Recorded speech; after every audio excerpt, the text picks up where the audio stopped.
नमस्कार दोस्तों, हर हर महादेव।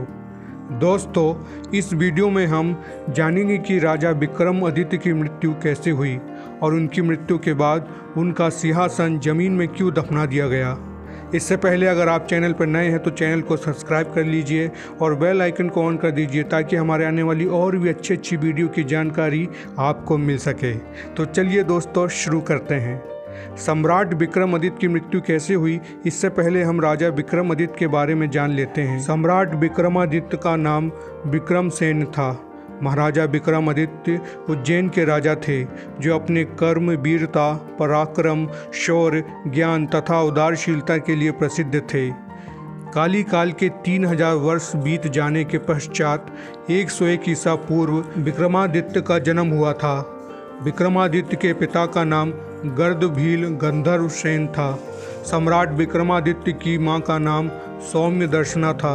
उनकी बहन का नाम मैनावती था। उनके भाई का नाम भृतहरि महाराज था। महाराज विक्रमादित्य की 5 पत्नियां भी थीं। उनके 2 पुत्र विक्रमचरित्र और विनयपाल थे। उनकी 2 पुत्रियां प्रिय गुमंजरी तथा वसुंधरा थी। महाराज विक्रमादित्य ने शाकों को परास्त किया था। उन्होंने अपनी जीत के साथ ही हिंदू विक्रम संवत की शुरुआत की थी तथा 9 रत्नों की शुरुआत भी महाराजा विक्रमादित्य द्वारा ही की गई, जिसको तुर्क राजा अकबर ने भी अपनाया था। सम्राट विक्रमादित्य अत्यंत ही पराक्रमी सम्राट थे। उनके सामने खड़े होने का साहस किसी में भी नहीं था। तो आइए जानते हैं कि सम्राट विक्रमादित्य की मृत्यु कैसे हुई थी। सम्राट विक्रमादित्य की मृत्यु के बारे में 21वीं पुत्री कौशल्या ने बताया, जब सम्राट विक्रमादित्य वृद्धावस्था में आ गए थे तो उन्होंने अपने योग बल से ये जान लिया था कि उनका अंतिम समय अब निकट है।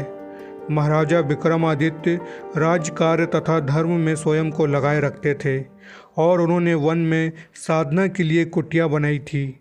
एक दिन उन्होंने देखा कि कुटिया में सामने वाले पहाड़ से प्रकाश आ रहा है। इस प्रकाश के बीच उनको एक सुंदर महल दिखाई दिया। महाराज को भवन देखने की जिज्ञासा हुई और उन्होंने मां काली द्वारा प्रदत्त 2 बेतालों का स्मरण किया। उनके आदेश पर दोनों बेताल उनको पहाड़ी पर ले आए और उन्होंने कहा कि हम इससे आगे नहीं जा सकते। कारण पूछने पर उन्होंने बताया कि एक योगी महात्मा ने इस महल के चारों ओर तंत्र शक्ति का घेरा बनाया हुआ है और इस भवन में उनका निवास है तथा इस भवन में वही प्रवेश कर सकता है जिसका पुण्य उन योगी से अधिक हो। वास्तविकता जानने के पश्चात सम्राट विक्रमादित्य ने महल की तरफ अपने कदम बढ़ा दिए। वह जानना चाहते थे कि उनका पुण्य उन योगी से अधिक है या नहीं। चलते चलते वह इस भवन के प्रवेश द्वार तक आ गए तथा एकाएक उनके पास एक अग्निपिंड आया और वहां पर स्थिर हो गया तथा महल के अंदर से एक आज्ञा भरा स्वर आया। उसके बाद वह अग्निपिंड चलता हुआ महल के पीछे चला गया तथा दरवाज़ा साफ हो गया। जब वे अंदर गए तो वही आवाज़ उनसे उनका परिचय पूछने लगी तथा उन्होंने कहा कि वे सब कुछ साफ साफ बताएं, वरना वे अपने श्राप से आने वाले को भस्म कर देंगे। महाराज विक्रमादित्य तब तक एक कक्ष में पहुंच चुके थे। जब महाराज विक्रमादित्य ने बताया कि वे उज्जैन के महाराजा विक्रमादित्य हैं तो योगी ने कहा कि वे स्वयं को भाग्यशाली समझते हैं। उनको आशा नहीं थी कि विक्रमादित्य के दर्शन होंगे। योगी ने उनका बहुत आदर सत्कार किया तथा महाराज विक्रमादित्य से कुछ मांगने को कहा। तब महाराज विक्रमादित्य ने तमाम सुख सुविधाओं से सहित ये भवन मांगा। वे योगी खुशी खुशी यह भवन महाराज विक्रमादित्य को सौंपकर उसी वन में कहीं चले गए। काफ़ी दूर चलने के पश्चात उन योगी को उनके गुरु मिले।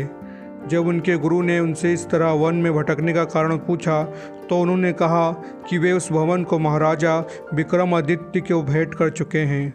ये सुनकर उनके गुरु को हंसी आ गई। उन्होंने कहा कि इस पृथ्वी के सबसे दानवीर व्यक्ति को वो क्या दान करेंगे।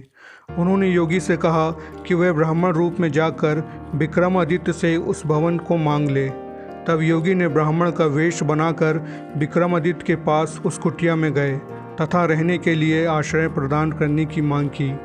तब महाराज विक्रमादित्य ने कहा कि वे अपनी इच्छा अनुसार रहने की जगह मांग सकते हैं। तब उन्होंने उस महल को मांगा तो महाराज विक्रमादित्य मुस्कुरा उठे उन्होंने कहा कि उन्होंने उस महल को जो का तो वहीं छोड़कर आ गए थे। मैं तो बस तुम्हारी परीक्षा लेना चाहता था। 21वीं पुतली ने बताया कि महाराजा विक्रमादित्य देवताओं के समान गुणों वाले थे, लेकिन उन्होंने मृत्युलोक में जन्म लिया था।